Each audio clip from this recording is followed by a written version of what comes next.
Hello friends, today we are going to discuss about the polynomials.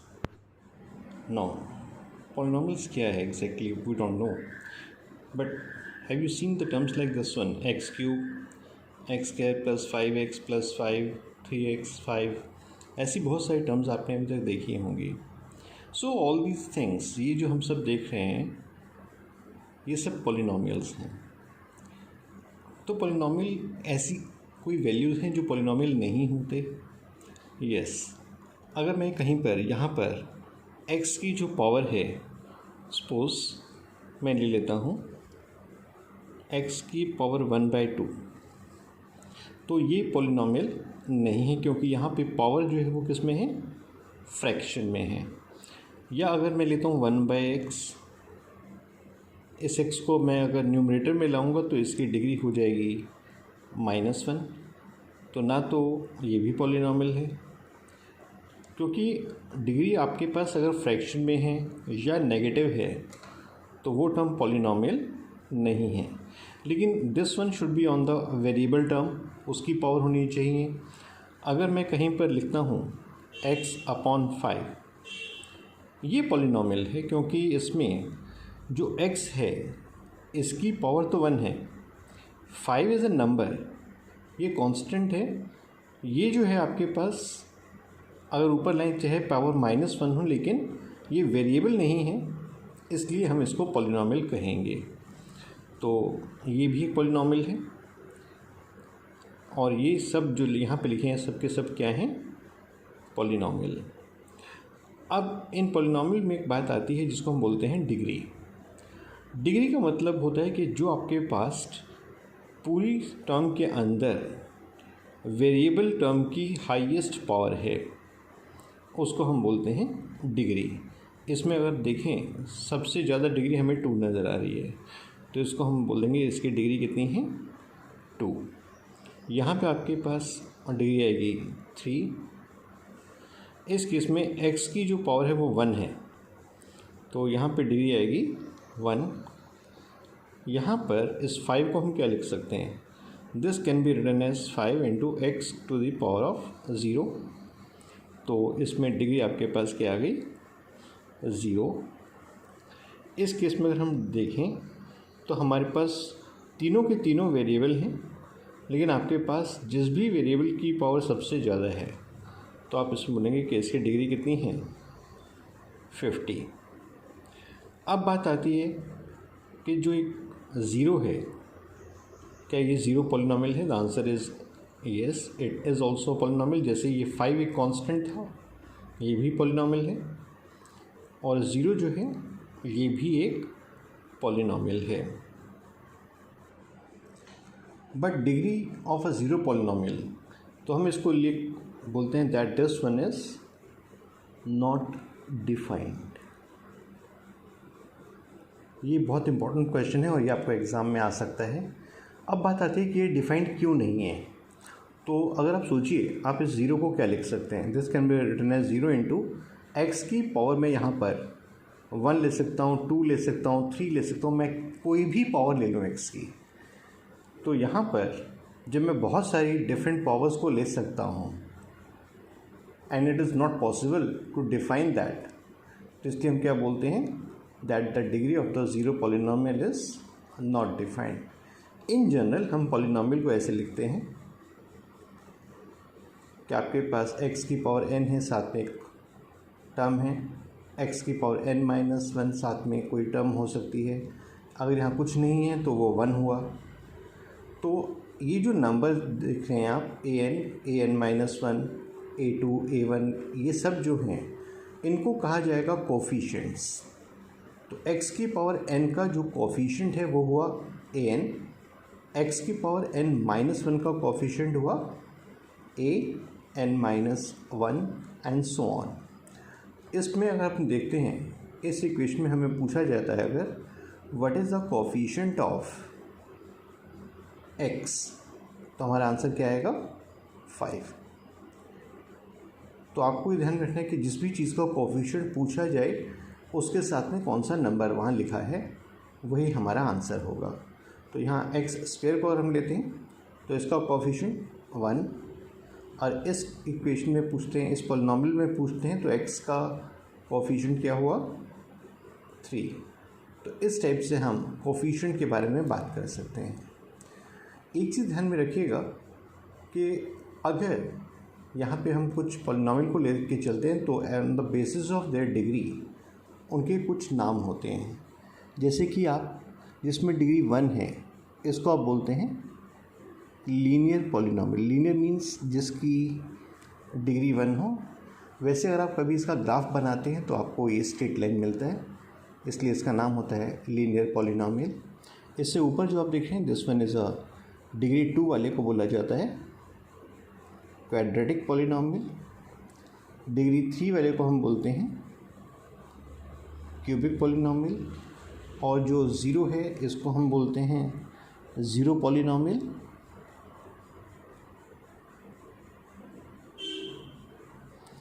और जो constant है इसको बोला जाएगा कांस्टेंट पॉलिनॉमियल। तो आपको इनके कुछ नाम ये मालूम होने चाहिए थे। अब जो दूसरा आपके पास कंसेप्ट आता है वो आता है zero of a polynomial. Suppose ये पॉलिनॉमियल मेरे पास है x+2। इसको अगर मैं कुछ वैल्यू यहाँ पे x की प्लेस करना चाहता हूँ जिससे इसका आंसर क्या हो जाए 0। और अगर आपको मुश्किल लगता है तो हम इसी को इक्वल 0 लिख लेते हैं पहले। यहाँ से हमारा x का आंसर आ गया -2। रिमेंबर ये जो चीज़ है ये पॉलिनॉमियल है, लेकिन जब यहाँ पे इक्वल साइन लगा दिया तो ये एक इक्वेशन बन गई। इक्वेशन में जो भी x का आंसर आता है उसको हम रूट बोलते हैं। लेकिन इसी वैल्यू को अगर हम यहाँ पॉलिनॉमियल में प्लेस करते तो ये क्या बन जाता ज़ीरो पॉलिनॉमियल। तो हम ये कह सकते हैं कि जो 2 है वो x+2 = 0 का तो रूट है, लेकिन x+2 के लिए हम उसको बोलेंगे it is a zero of x+2, right. तो आपके पास यहाँ एक छोटा सा मिस्टेक है, ये -2 लिखना चाहिए था। तो -2 is a root of x+2 = 0 and -2 is a zero of x+2। Similarly इस केस में आप सोचिए अगर हम यहाँ 1 प्लेस करते हैं तो हमारा आंसर 0 बन जाता है। तो हम लिख सकते हैं 1 इज़ ज़ीरो ऑफ x-1। और अगर हम यहाँ इक्वेशन लिख रहे हैं तो हम इसको क्या बोलेंगे 1 इज़ रूट ऑफ x-1 = 0। कई बार कई क्वेश्चंस में रूट एन ज़ीरो में डिफ्रेंशिएट नहीं किया जाता, तो ये आपको माइंड में रखना होगा कि टीचर वहाँ पे आपको क्या बोल रहा है। तो नॉर्मली वो रूट एन ज़ीरो में कई बार सेम वर्ड हम यूज़ कर जाते हैं दोनों के लिए या इंटरचेंज कर जाते हैं, but otherwise these two words are different. Roots जो हम पढ़ेंगे वैसे हम क्लास 10th में पढ़ते हैं, लेकिन अभी आप माइंड में रख लीजिए रूट्स तब होते हैं जब यहाँ पर इक्वेशन हो, जब इक्वल साइन हो, और जब इक्वल साइन नहीं हो और किसी वैल्यू को यहाँ पर वैल्यू प्लेस करने पे आंसर 0 बनता हो तो इसको 0 बोला जाएगा। अब बात ये आती है कि मान लीजिए मेरे पास 0 पॉलिनॉमियल है, तो क्या इसके भी कुछ 0 होंगे? देखिए 0 पॉलिनॉमियल को हम लिख सकते हैं 0 × x, और x में अगर मैं कोई भी रियल वैल्यू डाल दूँ तो ये मेरा आंसर 0 ही रहेगा। इसलिए मैं कह सकता हूँ कि every real number is 0 of the 0 polynomial, क्यों यहाँ x के प्लेस में आप कोई भी रियल नंबर प्लेस कर सकते हैं। तो ये बहुत इंपॉर्टेंट क्वेश्चन है, ये आपको एग्ज़ाम में आ सकता है कि you have to define what is the zero of a 0 polynomial. Answer is any real number is a zero of 0 polynomial. फिर आता है कोई भी कांस्टेंट पॉलिनॉमियल जो 0 नहीं है एक्सेप्ट 0। मान लीजिए हमने 5 ले लिया, 5 को हमने लिखा 5 × x⁻0। अब आपके पास ये वैल्यू कभी भी 0 नहीं बन सकती, आप x में कुछ भी वैल्यू प्लेस कर लें। तो इसलिए हम बोल सकते हैं कि अगर कोई नॉन ज़ीरो कांस्टेंट पॉलिनॉमियल है, नॉन ज़ीरो मीन्स क्योंकि ये 0 नहीं है, कांस्टेंट है, yes it is a constant polynomial, तो क्या इसकी कोई 0 होगी? The answer is no, this one has no 0। तो ये कुछ टॉपिक हुए। Let's move further now. Zero को लेकर हमारे पास कुछ 4 चीज़ें हम डिस्कस कर रहे हैं। 4 मेन पॉइंट्स हैं जो आपके एग्ज़ाम में 1 मार्क में आपके लिए आपको पूछा जा सकता है। फर्स्ट वन इज़, किसी भी पॉलिनोमियल का जो ज़ीरो है, क्या वो ज़ीरो होना ज़रूरी है? The answer is no. अगर आप सोचिए, अगर मैं इस पॉलिनोमियल में ज़ीरो प्लेस करता हूँ तो इसका आंसर कभी भी ज़ीरो नहीं बनेगा। इसका मतलब ज़ीरो, इस जो वैल्यू है वो पॉलिनोमियल का ज़ीरो नहीं है। दूसरा आपके पास आता है कि क्या ज़ीरो किसी पॉलिनोमियल का ज़ीरो हो सकता है? द आंसर इज़ येस, हो सकता है, मना नहीं कर रहे हम। मान लीजिए अगर मेरे पास यहाँ पर एक पॉलिनोमियल होता है x³ + x, इसमें अगर मैं x को यहाँ पर ज़ीरो प्लेस करता हूँ तो इसका आंसर ज़ीरो बन गया। तो ज़ीरो प्लेस करने पे, क्योंकि इसका आंसर क्या आया ज़ीरो, तो ज़ीरो जो हमने प्लेस किया था वो इस पॉलिनोमियल का ज़ीरो कहलाएगा। तो zero may be a zero of the polynomial. फिर आता है जो लीनियर पॉलिनोमियल है, जो मैंने आपको बताया था कि स्ट्रेट लाइन बनती है ग्राफ के ऊपर, उसके कितने ज़ीरो होते हैं? तो उसका आंसर है, उसका सिर्फ एक ही ज़ीरो पॉसिबल है। मान लीजिए ये हमारे पास एक लीनियर पॉलिनोमियल है। अब हमें मालूम है कि ज़ीरो निकालने के लिए हमें क्या करना चाहिए? पॉलिनोमियल को इक्वल ज़ीरो कर लेते हैं हम। तो यहाँ से x का आंसर आ गया हमारे पास -5/2। तो हमने देखा कि इस पॉलिनोमियल का सिर्फ एक ही ज़ीरो हमें मिला। अगला बहुत इंपॉर्टेंट एक और पॉइंट आपके पास है कि एक पॉलिनोमियल जो है उसमें क्या एक से ज़्यादा ज़ीरो आ सकते हैं? Answer is yes. तो रिमाइंड में रखिएगा कि पॉलिनोमियल कैन हैव, कंपल्शन नहीं है, लेकिन उसके पास हो ज़रूर सकते हैं more than 1 zero. Now let's discuss some questions from your NCERT book. Exercise 2.1 first question में हमसे पूछा गया है, इनमें कौन कौन से ऐसे एक्सप्रेशन हैं जो पॉलिनोमियल हैं और साथ में किस में हैं? 1 वेरिएबल में हैं। पहली बात तो यहाँ पे वेरिएबल सिर्फ x चल रहा है हमारे पास, तो हम कहेंगे yes this one is a polynomial, right. और अगर हम इसमें कभी हमसे डिग्री पूछी जाए तो हम बोलेंगे ये डिग्री इज़ 2। एक और चीज़ अगर आपको याद हो, क्लास 8 में भी आपने पढ़ा होगा, इस पार्ट में 3 टर्म्स हैं। ऐसे कोई भी पॉलिनोमियल जिनमें 3 टर्म्स हो उसको बोलते हैं हम ट्राइनोमियल। यहाँ आते हैं, डिग्री 2 दिख रही है हमें, डिग्री ना तो नेगेटिव है ना फ्रैक्शन में है, तो इट इज़ अ पॉलिनोमियल। और इसमें अगर आप देखें तो 2 टर्म्स हैं, तो इसको हम बोल सकते हैं इट इज़ अ बाइनोमियल। अगले पार्ट में आते हैं कि क्या ये पॉलिनोमियल है? इसका हम बोलेंगे no, it is not a polynomial, because इसमें हम देखते हैं तो t की जो पावर है वो 1/2 है। t की पावर 1/2 होती है फ्रैक्शन में, और हमें मालूम है कि पॉलिनोमियल में जो पावर है वो फ्रैक्शन में नहीं हो सकती है, तो ये पॉलिनोमियल नहीं है। क्या ये पॉलिनोमियल है? The answer is again no, because इस y को अगर हम ऊपर लेके आएंगे तो y की पावर हो जाएगी -1, तो इसलिए ये भी पॉलिनोमियल नहीं है। अब आते हैं 5th पार्ट पर, क्या ये पॉलिनोमियल है? द आंसर इज़ पॉलिनोमियल तो है, लेकिन हमसे क्वेश्चन में पूछा गया था इन 1 वेरिएबल। यहाँ तो हमें 3 वेरिएबल नज़र आ रहे हैं, तो ये पॉलिनोमियल तो है लेकिन एक वेरिएबल में नहीं है, तो इसलिए इसका भी आंसर हम बोल देंगे no, it is not a polynomial in 1 variable. यहाँ पे हमें बोला गया कोफिशिएंट ऑफ x स्क्वायर निकालने के लिए। यहाँ हम देख रहे हैं x स्क्वायर के साथ जो नंबर है वो 1 है, तो कोफिशिएंट 1 आ गया। यहाँ x स्क्वायर के साथ कोफिशिएंट आएगा -1। इस केस में x स्क्वायर का कोफिशिएंट हो गया π/2। यहाँ पर आपके पास x स्क्वायर की टर्म नहीं है, तो वो टर्म आपको खुद लिखनी होगी, तो वो हो जाएगी आपके पास, मान लीजिए यहाँ पर हम लिख लेते हैं साथ में 0 × x² + समथिंग। तो हम बोलेंगे इस केस में x स्क्वायर का कोफिशिएंट क्या हो गया? 0। यहाँ पे आपको कोई भी बाइनोमियल बताना है जिसमें डिग्री कितनी होनी चाहिए? 35। तो हम कोई भी दो टर्म लिख सकते हैं। मान लीजिए इसी केस में y की पावर अगर 35 होती और दो टर्म्स हैं तो बाइनोमियल हो जाता और डिग्री कितनी हो जाती 35। दूसरा उसने बोला मोनोमियल ऑफ डिग्री 100। अगर हम x की पावर 100 लिख दें, एक ही टर्म है तो मोनोमियल हो गया, और डिग्री 100 तो हमने x की पावर 100 बोला है इसलिए डिग्री 100 हो गई। इन सब में हमसे डिग्री पूछी गई है।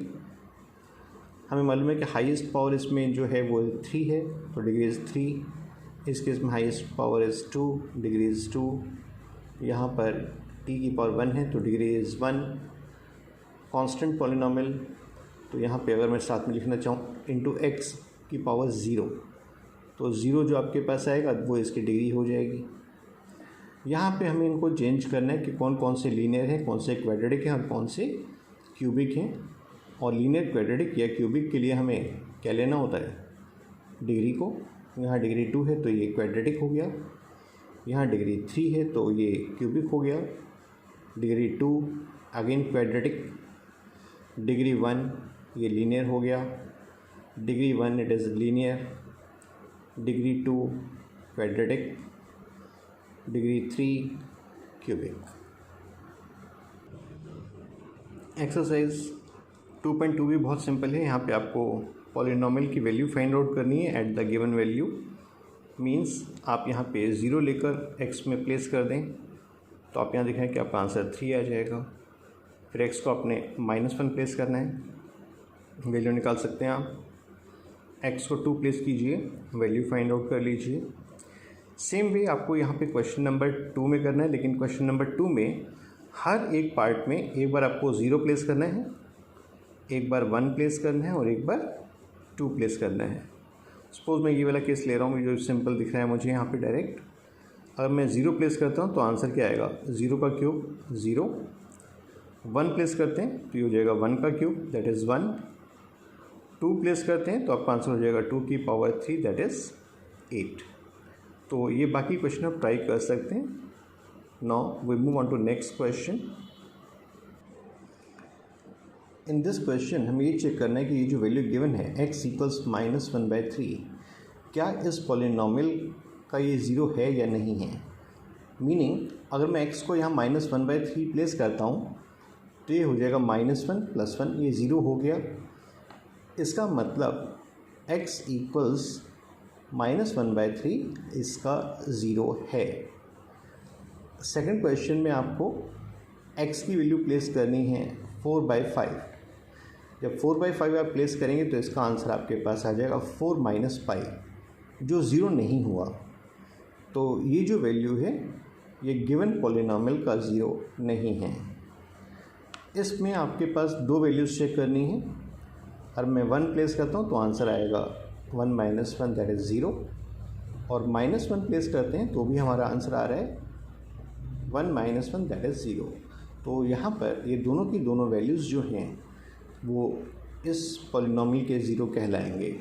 Yes, in this way again if you come to this one, -1 पे भी आपका आंसर यहाँ 0 आ रहा है और +2 पे भी आपका आंसर 0 आ रहा है।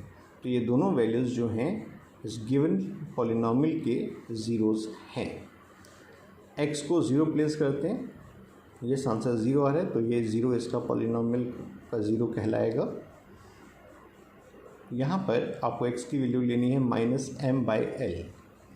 -m/l प्लेस करते हैं तो ये बन जाएगा -m + m विच इज़ 0। तो ये जो वैल्यू है yes it is a 0 of the given polynomial. Same way you can try these two. यहाँ पे आपको निकालना है zeros of the polynomial in each of the case. तो 0 निकालने के लिए अगर हम इस चीज़ को इक्वल 0 कर दें, x का आंसर आ जाएगा -5। तो इसमें हमारा आंसर हो जाएगा -5। इसको अगर हम इक्वल 0 करें तो x का आंसर आएगा 5 that is the 0 of the polynomial. 2x + 5 को इक्वल 0 करते हैं तो आंसर आएगा -5/2। तो आपके पास -5/2 is the 0 of this one. Similarly if I move on to the last one, cx + d को अगर मैं इक्वल 0 लेता हूँ तो x हो जाएगा -d/c। And that is your answer.